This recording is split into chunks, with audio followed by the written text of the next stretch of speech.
Okay, so I want to jump into the Flash War Prelude, Flash Annual #1. For those of you guys who don't know, when it comes to comic books, annuals kind of take different forms. We've talked about this before. It used to be that annuals were just kind of there. It was just kind of like a filler story. And it was usually isolated from everything else that was going on. You would have like a main story arc, and then it would get around to where we have 5 weeks in a month instead of 4 weeks in a month or something weird along those lines. Basically like 5 Wednesdays rather, as opposed to 4. And they just kind of need like a filler story. And so what they do is they just throw in a random, annual, and usually it's for like up and coming writers and artists, the ability for those guys to kind of make their bones, show off what they're capable of and that kind of a thing. But that's really about it. What this does is it actually kind of breaks that trend, which is something that's been going on for really a couple decades, if we're going to be honest with ourselves. Annuals have really sort of evolved from like that old hat format to basically being like, tied into a lot of the ongoing stories. And this one really fleshes out, or at least brings us the prelude to Flash War. Of course, Flash War basically being an event that's going to see all the Flashes, quote unquote, going to war with each other. But this initially picks up in the 25th century after the events of Running Scared. Now, for those of you guys who aren't familiar with that, Running Scared was a story that we did where we basically dealt with the idea of the retold origin of Eobard Thawne, of the Reverse Flash, in the sense that instead of him just kind of being a guy who idolized the Flash and then went back into the past and realized he was destined to become Reverse Flash and it kind of drove him insane, instead it was the idea that he and Barry shared a very personal moment when Barry traveled to the 25th century and met Eobard Thawne for the first time. And where Barry trained Eobard to use his powers and so on and so forth, when Eobard went back to the modern day, he saw Barry sharing that same moment, or I guess went back to the past rather, he saw Barry sharing that same moment with Wally West, and the result was that he felt betrayed and became a villain. But the fact remains here that in the aftermath of that story Running Scared, which basically saw Iris West just kind of like dispersing the atoms of, Eobard Thawne all over the place using some kind of a ray gun, what this did is it set in motion the idea that people wanted to know what was going on. And what we ended up having was this group that was basically kind of tasked with tracking down Barry, basically traveling to the past, tracking down Barry, and then quote unquote arresting him. And this group was essentially tasked by like a masked man. We didn't really know who he was. But following this, we actually kind of,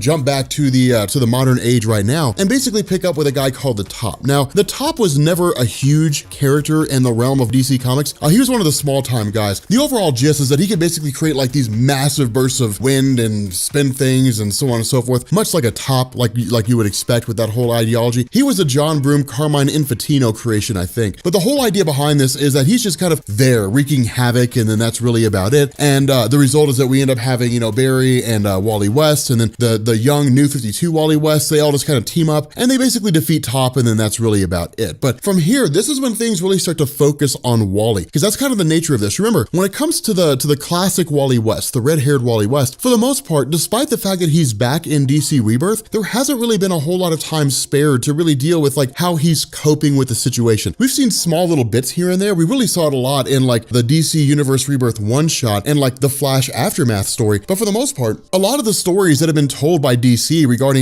classic Wally West have been told in a way that just kind of acclimates him to going back to the Titans, getting in contact again with Barry Allen, that kind of a thing, kind of going back to being a superhero. And it's cool because it's actually just sort of a slow build. It's a slow burn. And that's the best way to tell stories in my book. The best way to tell it is to kind of let it grow organically. And when they sit down at a taco stand, Wally kind of like harkens back to, when he was younger and he used to come here with Iris West all the time. And so it's kind of cool because it hits back at these small moments with his character. What we also end up finding out here is that what Barry Allen had done is that with the whole scenario with the Top, where that battle had basically finished and then Iris West had seemingly come running out of nowhere in order to basically interview classic Wally West, we end up finding out Barry engineered that. He didn't engineer the actions of the Top. He basically tipped off Iris West to what was going on so that she would show up and she would confront Wally. And the reason why is, remember, Wally's out of time here to a degree, or at least it kind of seems that way. Remember, when it comes to DC Rebirth, the kind of standard chronology in terms of how most people accept it is that you had the classic DC timeline, and then you had the events of Flashpoint, and things were supposed to go back to normal after the events of Flashpoint, but Dr. Manhattan stepped in. And what it meant was that Wally West was kind of forgotten. He was sort of locked in the Speed Force, and it was a way for DC to explain why he wasn't there. And so with classic Wally coming back, for the most part, everything's different from from the way he remembers. Linda Park doesn't remember him. Iris West doesn't remember him. For the most part, they don't really know each other. And these are pretty big moments because remember, Linda Park was the girlfriend of Wally West and then eventually his wife, and they had kids together. So when Wally thinks about Linda Park, the Linda Park that he remembers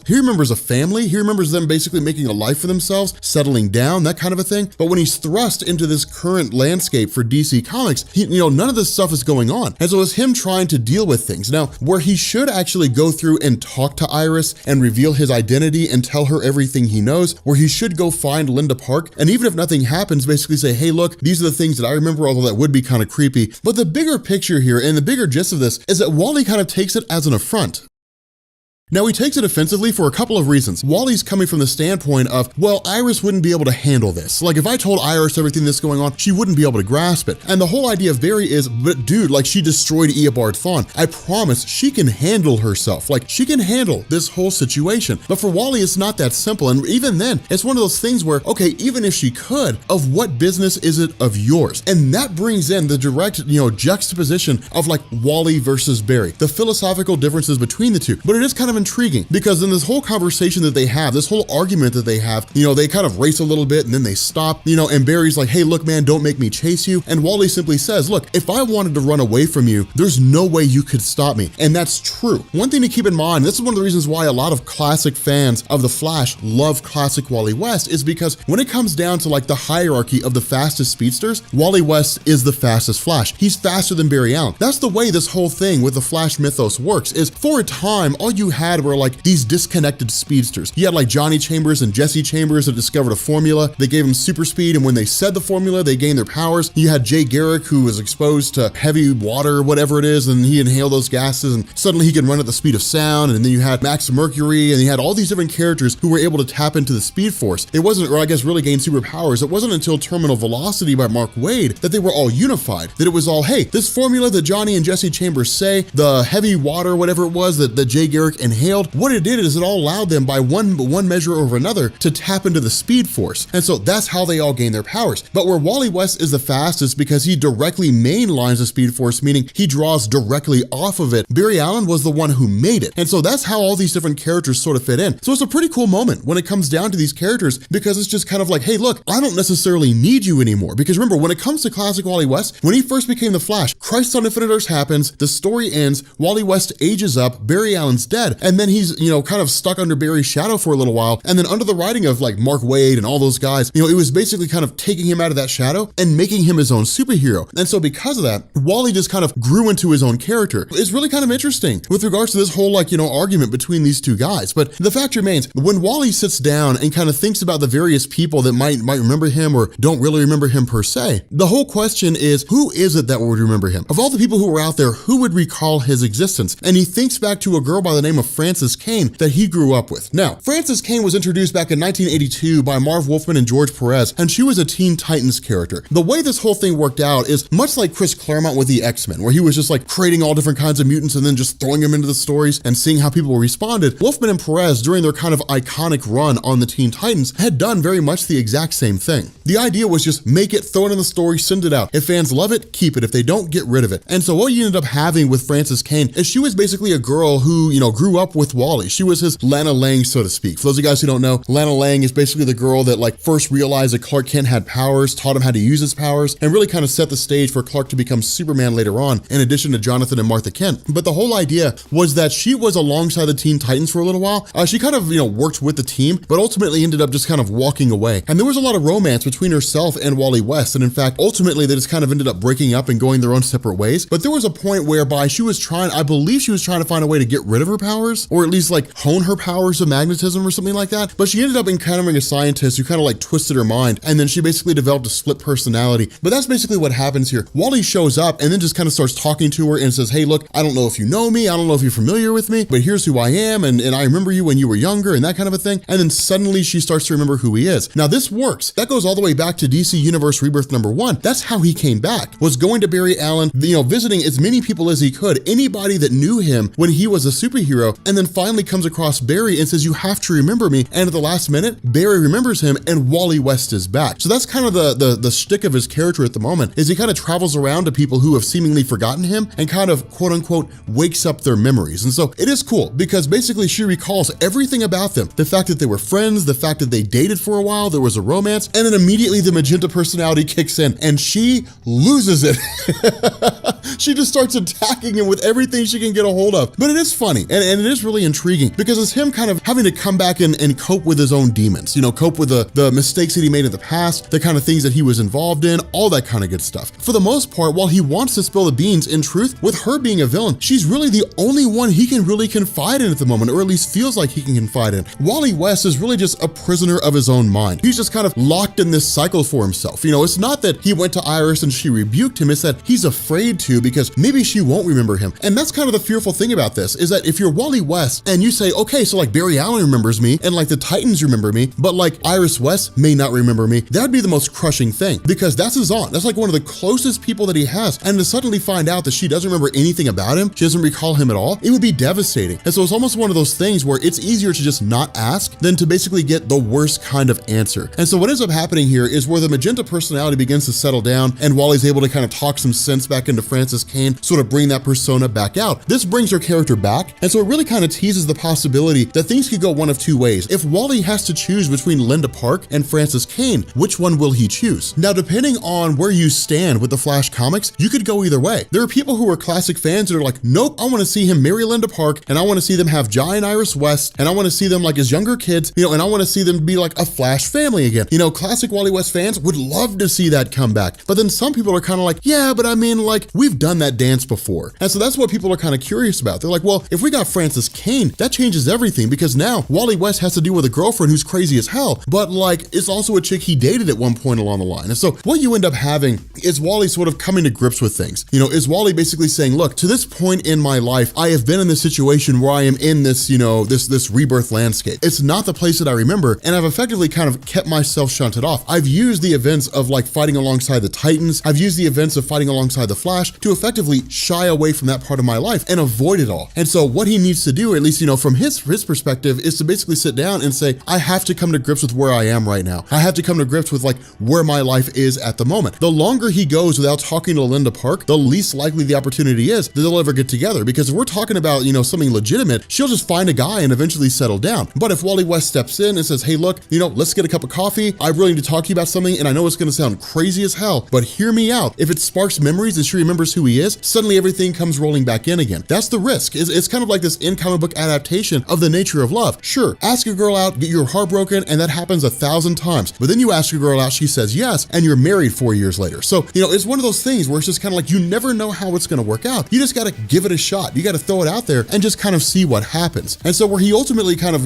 goes back to his position and really kind of says, look, I got to go back with the Flash family. I'm as much a part of this as Barry Allen as anybody else. We end up jumping back to the 25th century. And as we go through this, we end up finding out that again, this guy is basically going through and tasking a group called the Renegades, which is kind of like the 25th century version of like the Rogues. You've got guys like Mirror Monarch and Commander Cold, but where that group is tasked with going back and essentially capturing Barry Allen, what we end up finding out is this group has actually been sent back by Hunter Zolomon. And this is cool. This is really interesting because as far as I'm aware, we have not seen Hunter Zolomon yet in DC Rebirth. And this begs the question, are we going to go with like his old school origin, where he's basically almost identical to Barry Allen in the sense that his parents, never really, well, his parents never got along. Barry Allen's parents got along fine. Okay, so not exactly like Barry, but Hunter's parents didn't really get along too well. It turned out his father was a serial killer. His mom was going to turn him in. The father of Hunter killed his mom, and then he was arrested, or I guess he was really killed by the cops when everything popped off and he refused to surrender. And then basically had his legs broken, and then, I guess, was paralyzed, and then broke into like the Flash Museum and tried to use a cosmic treadmill, and then like it displaced him from the timeline. We might just do like a Hunter Zolomon explained video or something along those lines in anticipation for Flash War. I don't know. Okay, so we are, Flash War, dude, okay, Joshua Williamson. All right, I already owe Sean Murphy lunch, and I don't see any reason why we can't bring in Joshua Williamson.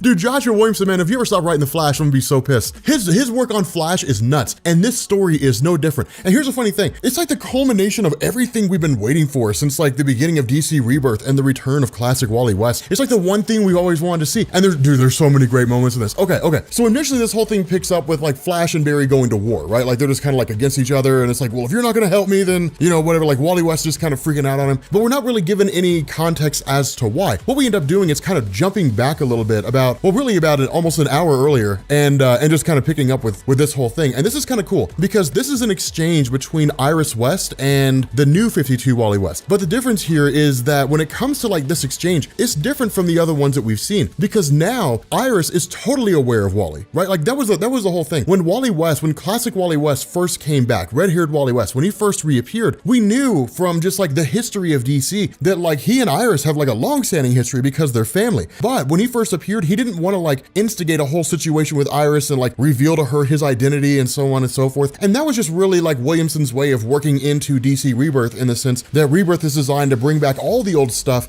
and work it into all the new stuff and kind of combine these two elements together. It created this idea that like classic Wally West was back, but we didn't know how far out his role would be. And over the course of the Flash run, and really as far as like the events in Titans and so on and so forth, we got these little tidbits where like little bits of classic Wally West past would kind of pop back up again. And so it's kind of cool because this scenario is basically like they're both aware of the idea of like who classic Wally West is and what's going on with this guy and so on and so forth. And it's interesting because then you have like Barry and Wally, who basically show up having dealt with, you know, a major issue and have just kind of like raced to this location. And it's one of the funny things because I still say that Wally West is faster than Barry, but like it's a funny situation, right? Like, because the way they're drawn here, it's awesome. It's like Ryu versus Ken. Like who's better in Street Fighter, Ryu or Ken? I say Ken because it was like in the old school Street Fighter games, he was faster. I don't know if he's still faster now. I haven't played Street Fighter in like 10 years, but still like it's interesting to me because what this does is it starts to throw in this idea that Wally West is getting a little more extreme in terms of the lengths that he will go to try to like bring his past back. And that works. It's not like it's a sudden shift that came on, you know, with like this story. It's been building up to this. You know, the idea was that when Wally first came back, he was largely hands off, but then he basically like he met back up with the Titans and they all remembered who he was. And so from there it was, well, I wonder who else will remember who I am. And so it really became more of like an obsession. And we get these small things here and there. For example, like in this instance, he remembers who Eobard Thawne is. And that's really kind of a throwback to the return of Barry Allen's story by Mark Waid. You know, back in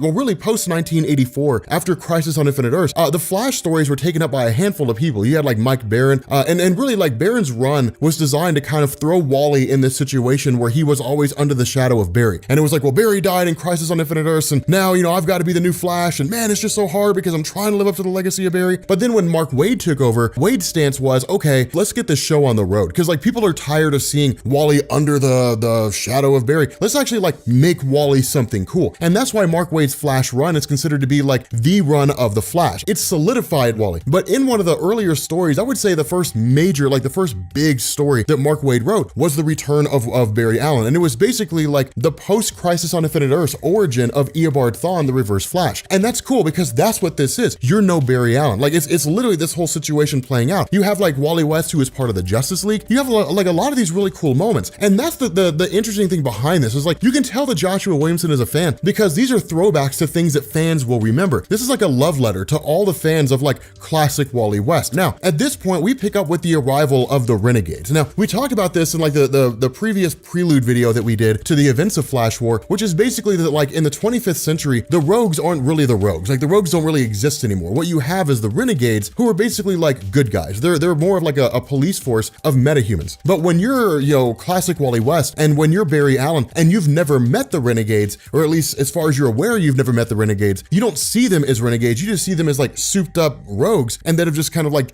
changed their name, but they still look the same. And that's exactly how they react. And so it's kind of cool because where Wally West is somewhat hot-headed, Barry kind of steps in and says, no, we need to kind of think things through. Now, this is where I would say Williamson seems to be hitting more towards the post-Crisis, version of the Flash, as opposed to Wally West when we're talking about, 2004, 2005, 2006. And the reason why I say that is when Wally first became the Flash under like Mike Baron, when he basically stepped away from Kid Flash and replaced Barry, he was a hothead in a lot of ways. But over the writing of Mark Waid and like through the life experiences that Wally had, he became a lot more processed. He became a lot more wise. This really came as like a byproduct of not only Linda Park and Wally's own kids, but things like Impulse, Bart Allen being sent from the future into the past so Wally could train him on how to use his powers. It came from wisdom that was imparted by people like Max Mercury and Jay Garrick. So because of the fact that Wally was surrounded by so many, experienced speedsters, he really began to grow into his own and become a lot more experienced experienced in terms of what it meant to be a Flash, and that you can't just run into every situation without really thinking about what's going on. And so that's where I would say this kind of seems to be a bit of a alteration from the Wally that we're used to, but it's not a bad thing, because this kind of feeds into the idea that like Wally isn't really even sure what's going on in his own life. Like he's gaining memories all the time. And so where he remembers Linda Park, maybe he gains a memory later on where Linda Park died. And again, it's kind of crazy because he's basically remembering all the things as they happened before 2011. So for the most part, we kind of know how this is going to turn out with regards to people who have been reading The Flash for quite some time, or at least we have a general idea. But that's the beauty of Rebirth, is just because we believe we know how it's going to turn out doesn't mean it will turn out that way. Now, of course, Wally's response, being a little more hot-headed, is no. He takes Iris and he races off. Now, this is cool because with this situation, you could look at this and say, well, Iris is like the one real thing, the one real tangible thing that Wally West remembers that he can reach out and touch now. Because remember, he still keeps that barrier, that separation between himself and Linda, because the current day Linda doesn't know who Wally is.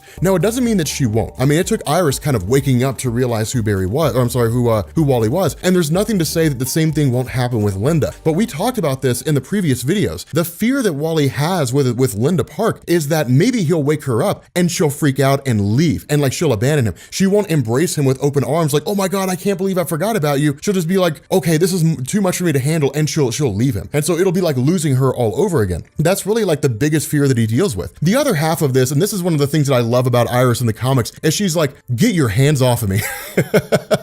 It's so cool. This is why I like Iris in the TV show and Iris in the comics, because they're very similar in terms of how they work. And so for the most part, when it comes to the Renegades basically chasing down, you know, like Wally and Iris and trying to get a hold of Barry and like the new 52 Wally West and so on and so forth, they start kicking their powers in play. And that's when you learn that Golden Glider is not like the Golden Glider that we know. This version is a yellow lantern, and that's awesome. That's super cool. The other half of this though is that it does kind of shift up the nature of the Yellow Lanterns, and it does work because we've seen that in Hal Jordan and the Green Lantern Corps, right? Like just because someone is wielding a ring of Sinestro does not mean they have to be a villain. This is not uncharted waters. The other problem with this though, when it comes to Wally, is that while this is going on, he keeps getting these memory feeds that are fed in, just these memories that keep coming back and coming back and coming back. And that's something that I want you to notice here. They're coming at faster intervals. Now, it may just be the manner in which Williamson's been telling these stories and the way the stories are being told in like Titans, but the general gist was that classic Wally West came back in DC Universe Rebirth #1, and then he would get a jolt of a memory, and then it would be like 1 or 2 story arcs, and then he would get another one, and then it'd be another 1 or 2 story arcs, and then he would get another one. Now it's he gets one, and then bam, you know, a couple minutes later he gets one, and then a couple minutes later he gets one. They're coming back faster and faster, and what this means is that all these memories of Wally are just pouring into his mind. And so from there, what happens is basically Commander Cold stops everything. He's like, look, something's going on here, but our orders are to get Iris West, bring her to the future, put her on trial for taking out Eobard Thawne. And so because of this, like, Commander Cold is no pun intended, he's kind of cold here, you know, in the sense that he's like, hey, look, you know, we'll help Wally, but like, you need to come with us. You don't come with us, Wally doesn't get any help. So, you know, make your decision. And it's kind of crazy here because ultimately, like, they end up just kind of going along.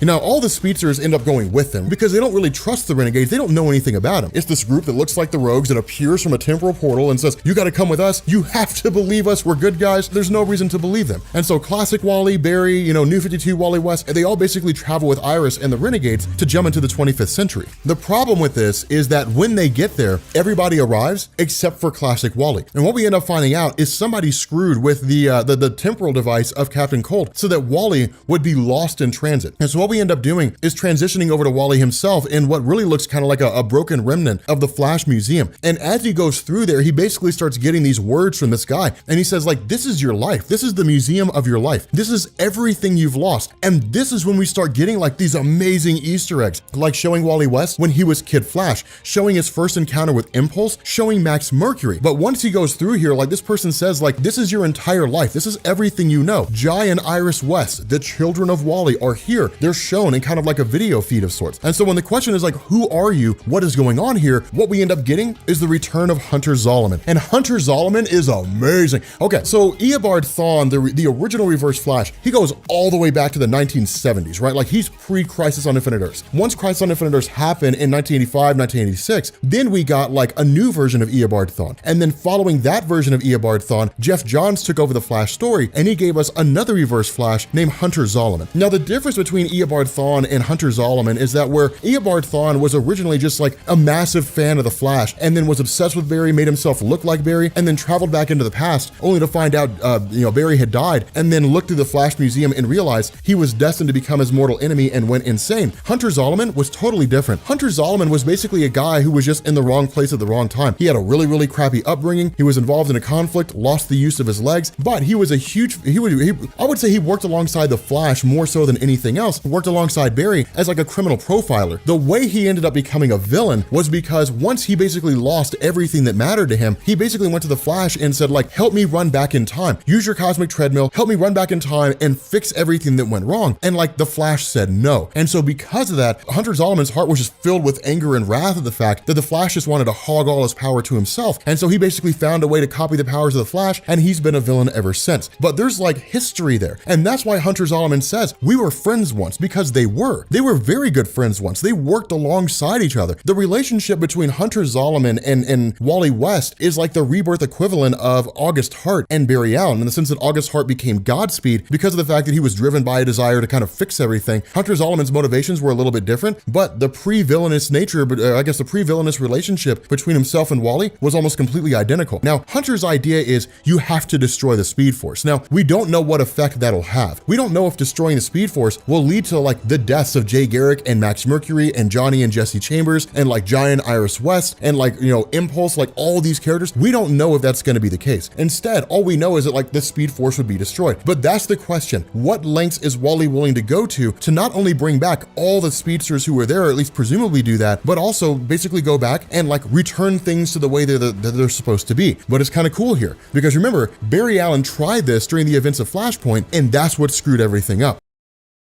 Okay, so we are picking up with Flash War Part 2. Okay, Flash War Part 2 is amazing. Dude, Flash is amazing. I really wish Joshua Williamson had been in Denver Comic Con because I got to see everybody else. I got to see Sam Humphries and hang out with him. Dude, man, I love Sam Humphries writing. He's like one of my top 5 favorite writers. Like, I'll read anything the guy writes. But anyway, okay. So Flash War is basically kind of like wrapping up the whole thing with Wally West, right? Like we talked about that in the first video, that in DC Universe Rebirth #1, Barry Allen had essentially pulled Wally West out of the Speed Force, and then Wally's just kind of been free floating ever since. Like he's been in a couple Flash stories, he's been part of the main Titans roster, but that's really it. Like the whole idea of like what's going on with him behind the scenes and how it ties into all the different aspects of the Flash mythos that have basically been missing throughout all this time, none of those questions were really answered. And Flash War gives us this. Specifically, this story opens up with Jai and Ira. I always thought it was Iris West, and I feel like it was Iris West at one point, and then it was changed. And I want to say somebody mentioned that at Denver Comic Con, that it was Iris West before Jeff Johns wrote Infinite Crisis, and then it was Ira afterwards. Although I'm not going to swear to that. The cool thing about this is, remember, when it came to Jai, or when it came to the kids of Wally West, a lot of the lessons he imparted on them were part and parcel to what happened with Impulse, with Bart Allen. And the reason why was because after Barry Allen died in Crisis on Infinite Earths, or at least was believed to have been dead, Wally West became the new Flash. And the idea of DC at the time was, well, let's just give him a new Kid Flash. Like, it makes the most sense. So they grabbed Bart Allen from the future. They said that his Speed Force powers were running out of control. He didn't really know how to contain them. And so they brought him to the 20th century. They handed him over to Wally to teach him how to control his powers. Wally didn't know how. He was like, I mean, I guess I can, but I'm not really a teacher. I can impart what pearls of wisdom I gained from Barry, but I'm not really a teacher in this regard. I'm not that familiar with the Speed Force. And now those things changed with stories like Terminal Velocity, but what ended up happening was Bart Allen was handed over to Max Mercury, who trained him. But the idea of Wally helping to kind of get Impulse's powers in check, which is to say, putting him in a position to where his Speed Force abilities are stabilized and they're not accelerating his aging, is basically what was imparted to the kids of Wally. It was sitting down and saying they had the exact same problem. That's kind of where this comes from. The issue with this is that Wally didn't remember him. When Wally came back, he did not remember his kids. And that's kind of the crazy thing, is that it was a little piecemeal. Now, in reality, I'd say this is Joshua Williamson kind of going through and doing it in stages, right? Like if Wally had come back in DC Universe Rebirth #1, and then it turned into where are Wally West's kids? And then it turned into like the whole thing with Linda Park. Then like basically the whole concept of Wally would have been fleshed out in 6 months. And there would have been no real storytelling to give after that. Instead, what DC's doing here is they're staging it out. They're saying, here's Wally when he comes back, and then here's a couple things here and there. And then here's Wally with some part of his past, and then here's a couple things here and there. And then here's Flash War, where we basically get the whole kit and caboodle. And so it's cool for what it is, because what we end up knowing here, or at least what we're kind of told here, is that a lot of this centers around Hunter Zolomon. Now remember, in the last video we talked about this, that Hunter Zolomon was Jeff Johns' Reverse Flash. The thing here is that what you end up having is you end up having Wally who kind of freaks out and attacks Hunter Zolomon. And when he does, he starts to get these kind of flashback of memories in the sense that he almost kind of absorbs memories directly from Hunter Zolomon himself. Now, this is part and parcel to the powers of Wally West. So back when Wally really became the Flash, replaced Barry, the idea was to make him different. The idea of Wally is to say, okay, let's make him interesting and unique. And so Wally has powers and has abilities that are tied to him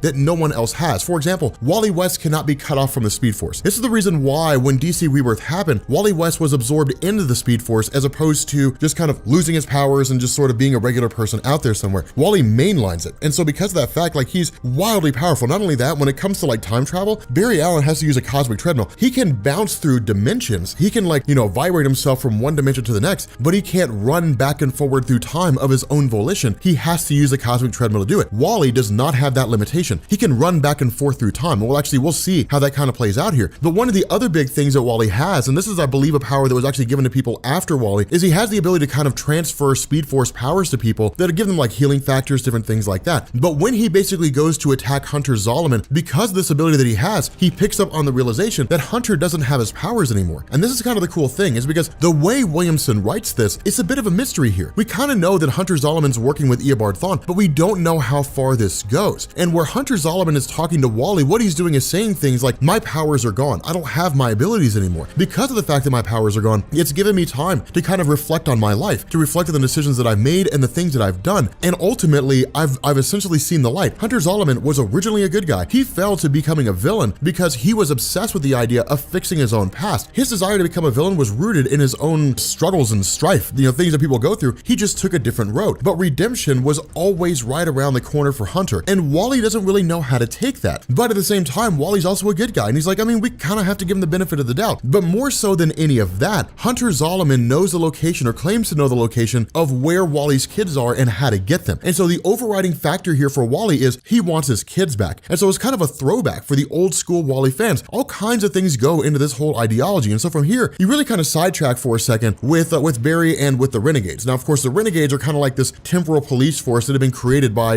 Hunter Zolomon himself, but there was kind of a bigger ruse that was going on. We didn't really know what it was. All we knew was that the idea was Iris West was being taken for the quote-unquote murder of Eobard Thawne, and that was it. What you ended up picking up here with is this idea that Barry's kind of like, look, I need to find Wally West. Now, this is kind of one of those interesting situations where you kind of see like Barry and Wally juxtaposed next to each other, and then you kind of get, really kind of, come to this understanding that the story is what makes the characters interesting, right? Like, Barry Allen in and of himself is not really interesting to me. He's just a guy who runs really fast. Flash War to me is interesting because it's about Wally getting his kids back. That's it. It's Wally going to every length he needs to get his kids back, but it's Wally retreading the water of what Barry Allen did. Barry Allen's just kind of like running, trying to find Wally at the moment. Like, where in the world is Wally West? And you guys of the Renegades have been set up. This is all just one great big huge ruse. You guys have been tricked. You don't know it, but you guys have been tricked. Barry basically grabs Commander Cold. They whisk over to where Hunter Zolomon is, only for us to find out that what's actually going on is Hunter Zolomon was the one pulling the strings that basically sent the Renegades after Iris West, knowing Wally would follow, and with Wally would come Barry. Now, of course, with Hunter Zolomon kind of being incapacitated at the moment and more or less being defeated, the whole conflict switches to Barry versus Wally, and this is where it really picks up. And this is why I say like Joshua Williamson, I think, is one of the most prolific writers in recent years when it comes to the Flash, because it's a way to take these characters who otherwise may not necessarily have been interesting and turn them into like wildly interesting. As much as I love Francis Manipool's run, at the end of the day, it all just kind of came down to, well, we got to fight Gorilla Grodd and Gorilla City and Iris, and that kind of a thing. Like with this, it's Wally legitimately on the hunt for his kids, and it's kind of cool because you can look at this and you can say, like, I understand exactly where Wally's coming from. If I had kids and then they vanished one day, I would go to the ends of the earth. I would set the world on fire if it meant that I would get my kids back. I would sacrifice everyone. I would eliminate everything in my path, do whatever I needed to do in order to get my kids back here. And that's the whole point, is that where Barry's kind of sent directly to Wally by virtue of Commander Cold using the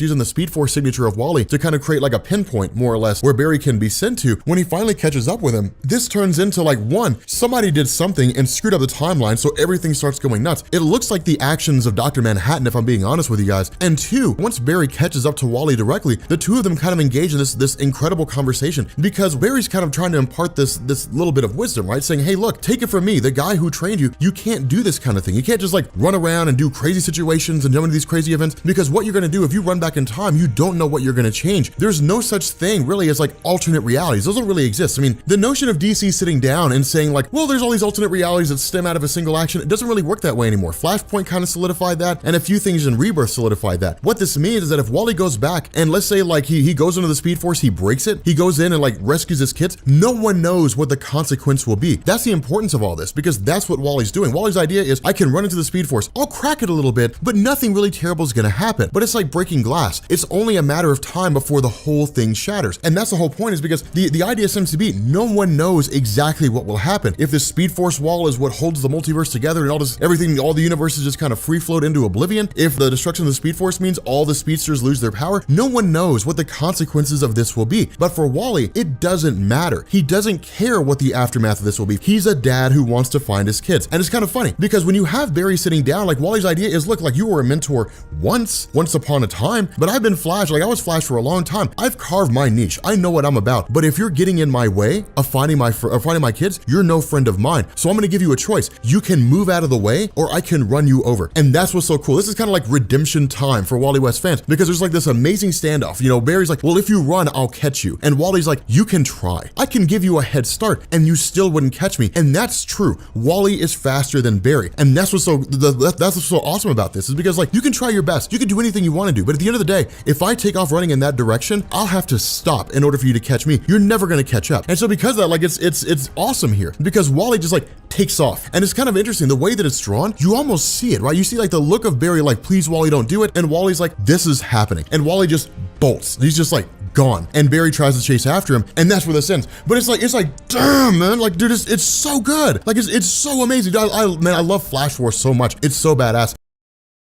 Okay, so we're continuing on with the Flash Rebirth, and not really Flash Rebirth, well, I guess the Flash Rebirth, but Flash War. And the whole idea behind this is, remember, for those of you guys who are just now getting into this, Flash War deals with the idea that Wally West discovered that his kids, or at least he was told that his kids were alive. Now again, this information really came from Hunter Zolomon, who of course, as we talked about in previous videos, was a speedster who basically became an enemy of the Flash after he had essentially lost the use of his legs and wanted the Flash, Wally West, to go back and change time so that everything in Hunter Zolomon's life really hadn't gone awry and gone terrible. But because of the fact that Wally wouldn't do it, Hunter Zolomon became his enemy. And so in this instance, Hunter Zolomon had kind of, seemingly grabbed them from the present day, brought them to the 25th century and said, hey, just so you know, Wally, like your kids are stuck in the Speed Force. If you go out there and you destroy the Speed Force, you'll bring them back. Like you'll basically bring your kids back. And again, it's very much feeding on like the parental instincts of Wally West, which is why it works. The problem with this was that Barry was coming from this from the perspective of like the events of Flashpoint, right? Like when Barry had gone back in time, tried to save his mom's life, he succeeded, but screwed up the universe in the process and had to go back in time and let her die in order to set things back to normal.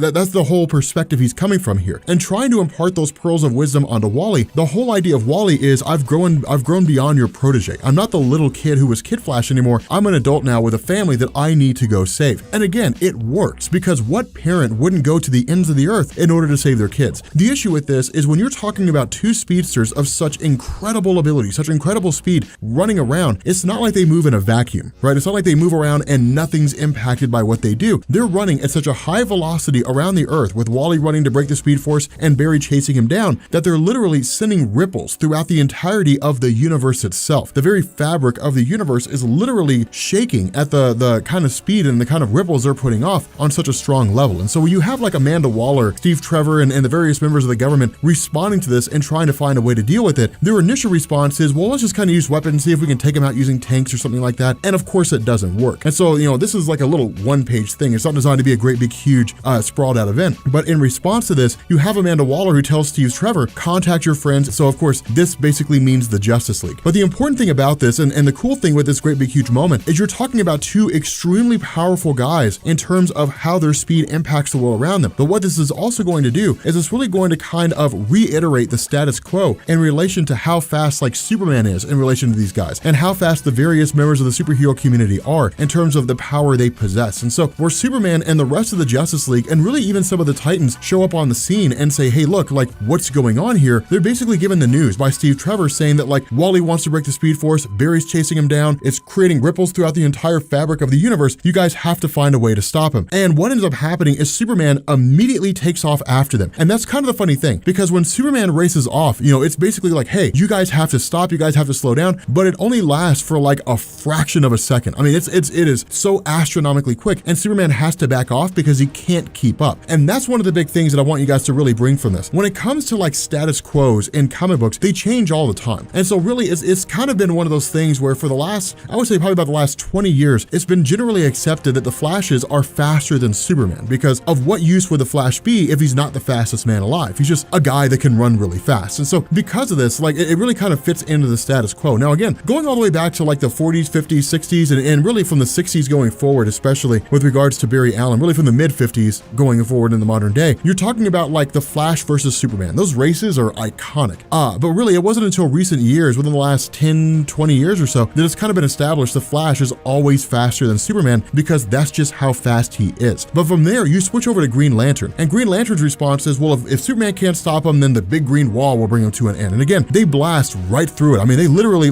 they tear right through the Green Lantern's wall. And this is a huge moment. This is one of the things that's really, really crazy here, because when you're talking about this much force moving this fast, there's very few things that can stand in the way of it. And this is designed to highlight a couple of different things. While it does kind of show that the Flashes are moving exceedingly fast, the real big takeaway from this is that like Green Lantern can't stop him, Superman can't catch him. If we ran into a situation where the Flash truly decided that he wanted to be a villain and just unleash holy hell across the world, there wouldn't really be a whole lot of people who can stop him. Like there really wouldn't be a whole lot of people that could get in his way. And this is really more, I imagine, of like vindication for Flash fans, right? Like I've been telling people for years, the Flash is one of the strongest characters there is, and nobody ever wanted to believe me. That's really where this kind of fits in here, because you're talking about a person who's so fast and moving at such an incredible speed that really people are just in the way. And that's really all it comes down to. So again, it's a really interesting moment here. But one of the things to bear in mind is it really is Barry trying to impart this wisdom onto Wally. That's really what he's trying to do here. I mean, you're talking about a guy who's been around for a long time, and he was learning how to be the Flash when he first gained his speed, and he was understanding what it meant to be a hero, that there would be times when your moral compass would be questioned, but you always have to do the right thing. You know, Barry had walked that path, he'd walked that road. Wally picked up after Barry. You know, Wally gained his powers as a little kid, and Barry was imparting all that wisdom on him when he was a little kid, when he was Kid Flash. And then when Barry died during Crisis on Infinite Earths, or at least was believed to have died, Wally took up the pieces. You know, he picked up the pieces, took up the mantle, and became the new Flash, and he had to discover all those things on his own. But it's not like there's really a right or a wrong here. It's not like there's, you know, it's really one of those very hairy, morally ambiguous middle grounds. It's very much a gray area, because on one half, the Speed Force being destroyed, who knows what effect it would have on the multiverse. And so like you're talking about this idea that like the Speed Force could literally destroy the entire fabric of creation. And while Barry's trying to stop Wally from doing that, at the same time, Wally's trying to rescue his kids. And it makes perfect sense. You know, Speed Force and Universe be damned, Wally wants to find his kids. And it's a perfect thing. It's exactly what any parent would do. And that's why it makes it so cool. And that's one of the reasons why, like looking at this whole situation unfolding, this is why Wally West always had his dedicated fan base. It's the reason why fans always loved Wally. Because what you're talking about here is a character that's so emotional in a lot of ways and is so grounded and so rooted. That was really the big difference between Barry and Wally. I mean, looking back at the earlier days of comics, Barry was very grounded and he was very tangible, you know, but really he was more of like the iconic superhero. He was born and bred in the age of 1950s science fiction meets superhero themes. He was the one that reinvigorated interest in comic books, you know, with DC Showcase #4. And so with that in mind, like Wally was a lot more grounded. He was a lot more tangible, because by the time he became the new Flash in the mid to late 1980s, it was really a wholly different era of comics. Gwen Stacy had died, Dark Knight Returns was about to kick off. You had like all these things that had been going on that it made heroes a lot darker and a lot more gritty and a lot more real world and realistic. And so those themes were rolled over into the Wally West comics. That combined with the fact that everybody loved him from Justice League Unlimited and all that kind of stuff. It basically meant that you had a recipe for like everyone's favorite Flash. And so that's why people love Wally so much. But from there, you essentially have Wally who succeeds, like literally seems to break through the Speed Force and shatter the Speed Force in its entirety. The problem with this is that's not what happens. The Speed Force is not broken and it's not destroyed. The Speed Force is still very much there. Instead, what ends up happening here is Hunter Zolomon essentially appears, but after taking out all the members of the Justice League. And the reason why is because the sky is kind of shattered. It's basically broken. And where the belief is that the Speed Force is broken, what Hunter Zolomon says is that's not what's going on here. What's actually going on here is I basically lied to you. And it was the most predictable outcome. There was really no point where Joshua Williamson believed that we would believe that Hunter Zolomon had become a good guy. He's just like that incorrigible, unchangeable villain. And so it was a matter of just kind of seeing how this situation would play out. And Hunter Zolomon's response is, is you guys believe there's only the Speed Force, but that's not true. There's the Strength Force, there's the Sage Force, there's all these different forces out there. Now, this actually makes a whole lot of sense when you really break it down. And the reason why I say this is the Speed Force is the most prominent force, just because of the fact that you're talking about like how speedsters draw their power. But with regards to this whole concept, if speedsters draw their super speed from the Speed Force, then where do like super strong characters draw their energy from? Where do like psychics draw their energy from? That's why this works so well. It's shuffling up the status quo, it's changing things up a bit. What Joshua Williamson is doing here is the Flash equivalent to Jeff Johns expanding on the Green Lantern Corps and saying now there's a Red Lantern Corps and a Sinestro Corps and Black Lanterns and White Lanterns and Indigos and Blue Lanterns and Star Sapphires and all these kind of things. You know, that's why it works, is because it's expanding on this mythos that could really even go beyond the Flash mythos itself. But at the moment, what Hunter Zolomon had been doing was studying the entire, really the history of like the world, you know, of what had been going on over the course of like decades and decades and decades running up to the 25th century. And what this means is that Hunter Zolomon is aware of Dr. Manhattan. He's aware of like the war that will take place, at least it seems like he is. And so his whole argument is we need like an actual hero, a true hero. You guys are not heroes. You guys are standing in for heroes. You're parading around, you're not really solving anything. You're just running around in circles hoping things change. But he's like, I've basically, like the whole point behind this was to have you guys smash through this quote unquote force barrier. So the Speed Force is still there, but what you've done is you've now released the Sage Force and you've released the Strength Force. And what it means is that Hunter Zolomon can now tap into these things. And what that means now is Hunter Zolomon has telepathy and telekinesis. Hunter Zolomon has super strength and Hunter Zolomon has super speed. He's literally, just like Superman, amplified several times over with the powers of Martian Manhunter. This guy is a walking, talking god on Earth. Okay, so we are picking up with the conclusion to Flash War, and it's actually pretty cool, and it's sort of interesting. There's actually a huge consequence, well, really two big consequences that come out of this whole thing. One of which you may or may not care about. The other of which most of you will be pretty excited about. So it's a pretty cool thing here. It's pretty awesome. I remember a little bit of catch up here. Basically, the Wally West villain, Hunter Zolomon, is looking to travel into the past and essentially prevent the loss of his legs, you know, basically make his life what he wanted it to be. The problem with this and what the way it kind of works is it's one of those things where like absolute power corrupts absolutely. And what this means is that along the way of trying to gain, you know, trying to travel into the past and fix his life more or less, Hunter Zolomon had discovered that there was the Speed Force, which is where speedsters derive their power from, but there was also the Sage Force and the Strength Force. The Sage Force basically being more of like a psychic force, and then the Strength Force being where people draw their strength from. Now, what Joshua Williamson hasn't really done here is tie this into the greater DC universe, and he may not. And what I mean by that is, if the Speed Force is where speedsters draw their power from, then is the Strength Force where like Superman and like Solomon Grundy and like, you know, super strong characters, is that where they draw their strength from? And like all the psychics and people like that, do they draw their power from the Sage Force? Is that how that works? That may or may not be tied in. DC usually keeps things confined to character-driven arcs, so like a Batman story arc, Superman story arc, Flash story arc, but we don't know if in this instance these forces will spill over into the rest of the DC universe and say, well, you know, this also affects Superman and so on and so forth. There's no reason to believe they don't, because the Speed Force permeates the entirety of reality, but only the speedsters can tap into the Speed Force and use Speed Force powers. And so because of that, it's kind of interesting. It's really a fun little caveat. And so for the most part, it was basically it was Wally and Barry trying to track down or trying to stop Hunter Zolomon and keep him from going crazy. The problem is that with all these new powers, there's really not much that they can do to stop him. Now, the other thing here is that because of what he's doing, because of the fact that he basically ran to the past and started changing things up, what this meant is that he was essentially eradicating the 25th century where he comes from. And that's the reason why you have like Commander Cold, who's from the 25th century, Iris West and you know, New 52 Wally West, who are just kind of stranded in this void, more or less, this what would be the 25th century, but isn't there anymore. Now, the way in which Hunter Zolomon was able to do this was by manipulating something called hypertime. Now, hypertime is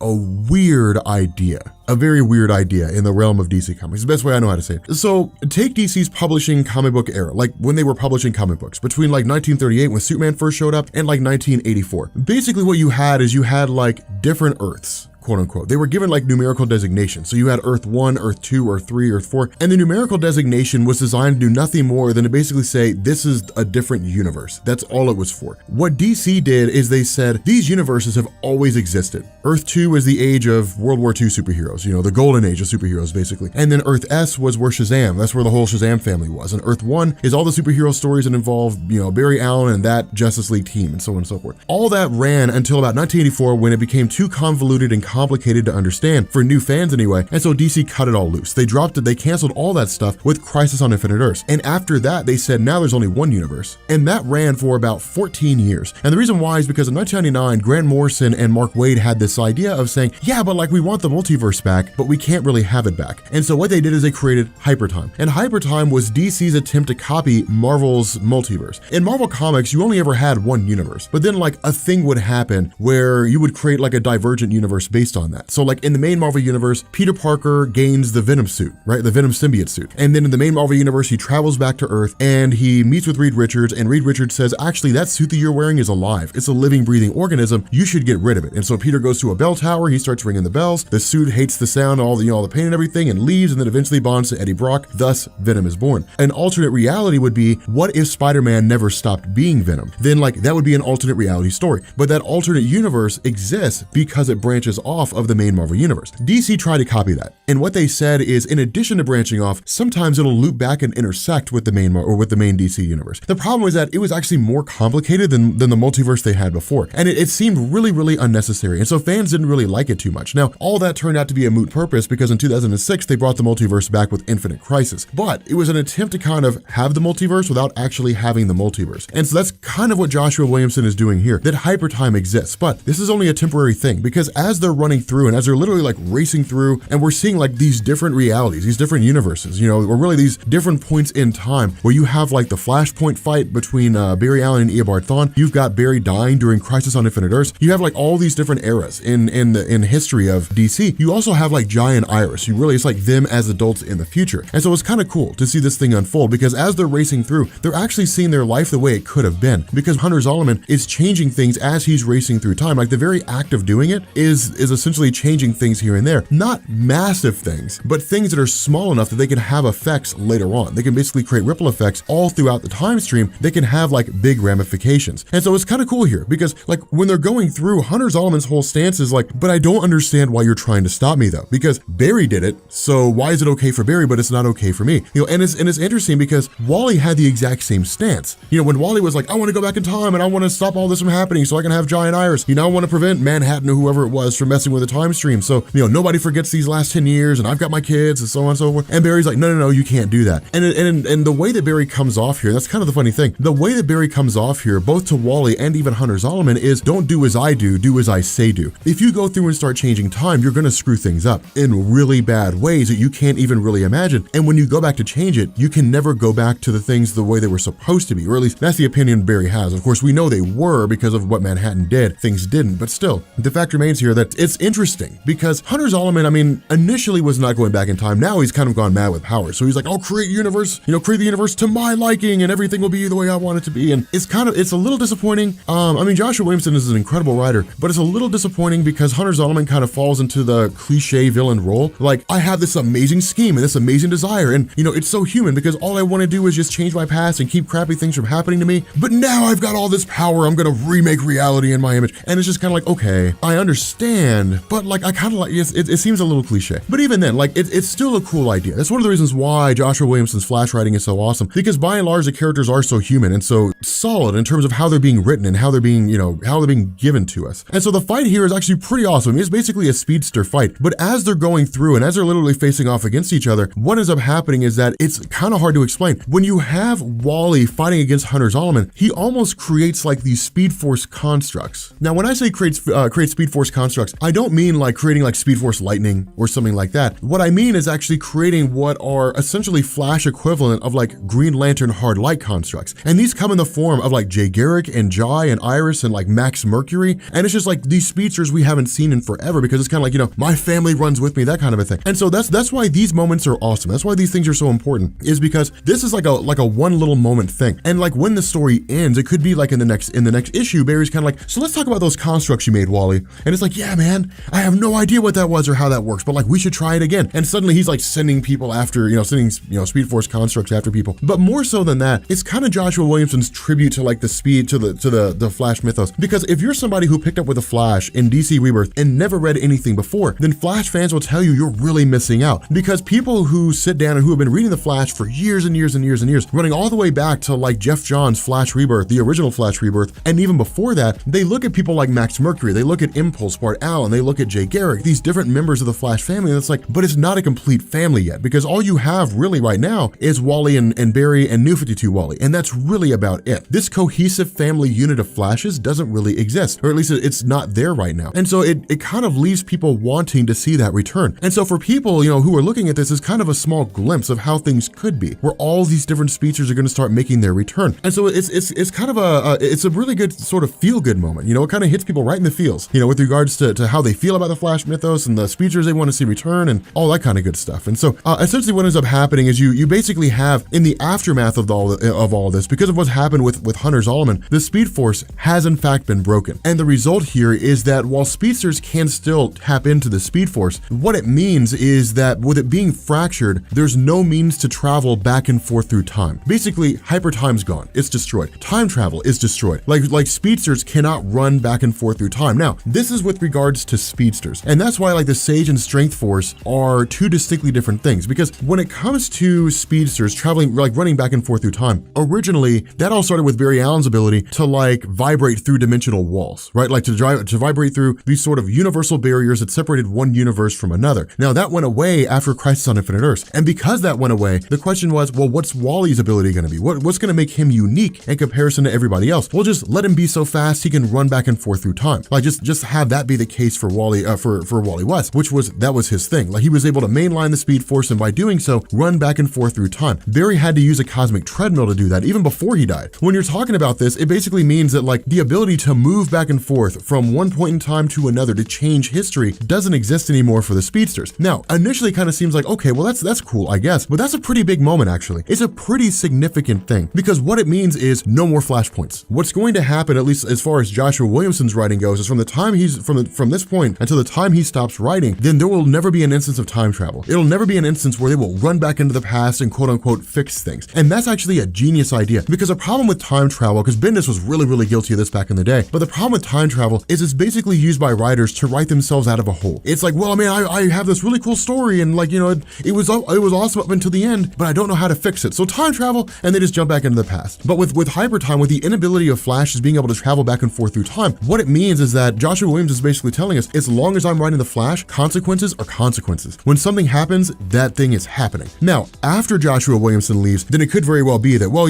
somebody will use time travel and fix things and so on and so forth. That's the nature of writers. Writers just kind of bend stories to their own whim and write whatever stories they want, so long as, editorial's okay with it and fans don't give them too much hate. But still, that's really kind of the big thing here. But the big moment, the big takeaway from all of this is that as a direct result of the actions of essentially breaking the Speed Force, a speedster has returned. Another speedster has popped up. And this speedster is Bart Allen, also known as Impulse, not Bart Hoare, not the crazy religious guy from the future, but the original Bart Allen. And this is a huge moment. Now, if you want to know more about Bart Allen, check out my video down in the description. I have a video on Bart Allen Explained where we run over his whole character. But with that being said, guys, we're going to bring this video to an end. If you are new here to Comics Explained, make sure you guys hit the sub button to become part of the Rob Corps. If you guys enjoy this video, make sure you drop a like. And yeah, let me know what you guys think about this story. And I will catch you all later. Peace.